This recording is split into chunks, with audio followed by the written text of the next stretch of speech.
Once upon a time, a story began. A story about a little Corsican nobody who dared to dream of something bigger than himself. The year was 1799, and history would soon learn the name of that Corsican, Napoleon Bonaparte. Napoleon Bonaparte. That name alone conjures images of a fierce warrior, a brilliant strategist, a man who seemed destined to rule Europe.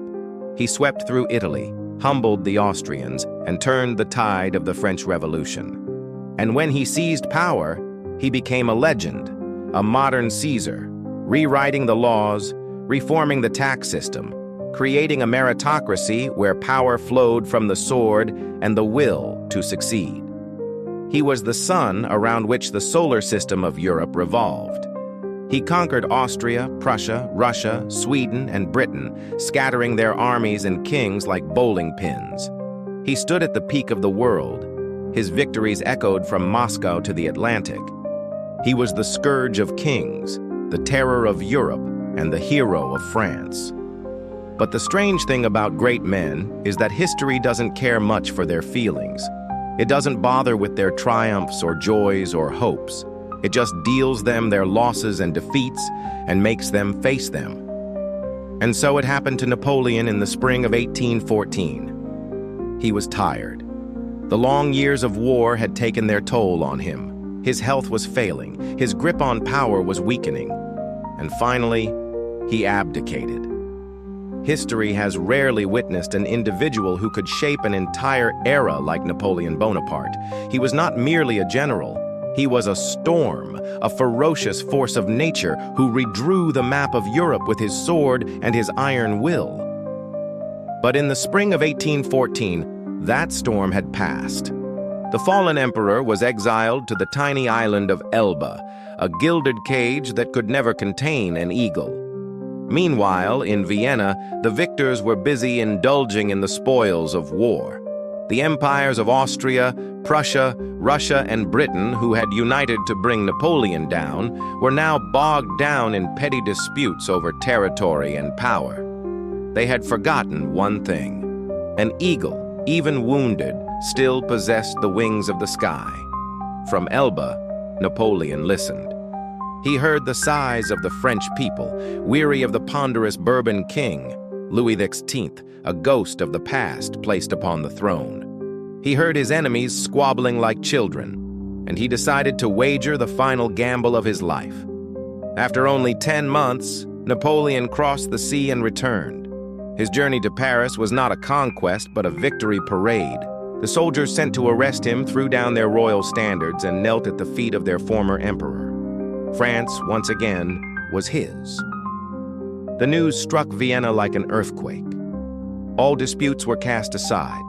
The Seventh Coalition was formed in a flash with a single goal: to destroy Napoleon for good. They did not declare war on France. They declared war on one man.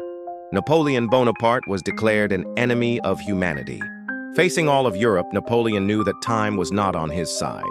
His strategy, as always, was a daring combination of speed and precision, to strike before his enemies could unite.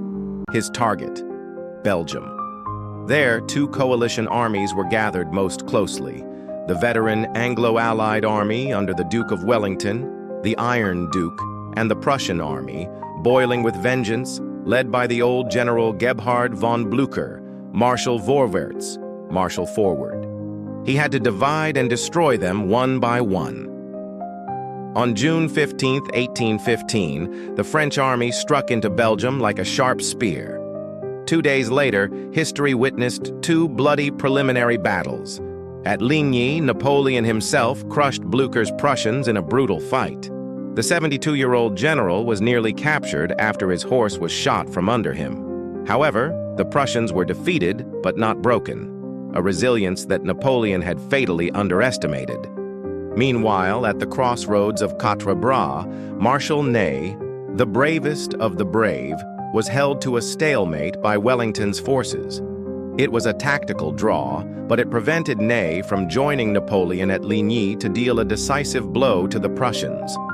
Napoleon had won 2 battles, but he had not yet won the war.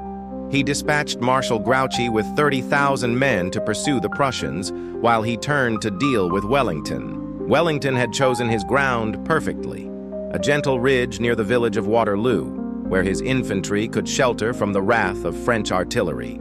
The fortified farmhouses of Hougoumont, La Haye-Sainte, and Papelotte became his forward bastions. At dawn on June 18th, the ground was soaked from a night of torrential rain. Napoleon was forced to delay his attack. Those few precious hours were all the time Blücher needed to march to Wellington's aid. At 11 a.m., the battle began. French cannons roared to life. French infantry advanced in massive columns, but they met the thin but unbreakable red walls of the British. The assault on the farmhouse of Hougoumont turned into a deadly quagmire, swallowing thousands of France's elite troops. In the mid-afternoon, Marshal Ney, mistaking movement for a retreat, launched one of the greatest cavalry charges in history. Thousands of French cuirassiers and lancers surged up the slope like a steel tempest. But they were met by the Allied infantry squares, living fortresses of flesh and blood, bristling with walls of bayonets. The magnificent but futile charge broke against them, leaving thousands of men and horses littering the field. The collapse. As Ney's charge failed, the specter of the Prussian army appeared on Napoleon's right flank. The village of Plancenoit became a slaughterhouse as French and Prussians fought desperately for every inch of ground. In a final desperate throw of the dice, Napoleon unleashed his ultimate weapon, the undefeated Imperial Guard. The grizzled veterans who had marched with him across Europe advanced in solemn silence, like gods striding into their final battle. But this time, there was no miracle. Under the devastating fire of the British, and with the relentless pressure from the Prussians, the Guard faltered, then broke. The cry, "La Garde recule!" "The Guard retreats!" echoed across the battlefield. It was the end. The entire French army collapsed into a panicked rout. That night, on a field covered with the dead and dying, Wellington and Blücher met. The victory was theirs, but at a terrible cost. Nearly 50,000 men had fallen in a single day. Napoleon fled, but there was nowhere left to run. He surrendered to the British and was exiled to St. Helena, a desolate rock in the middle of the Atlantic. This time, there would be no return. He died there 6 years later. The Battle of Waterloo did not just end the career of a great man, it closed a chapter of European history. An age of war and revolution was over, giving way to a century of relative peace, a new world order shaped by the victors.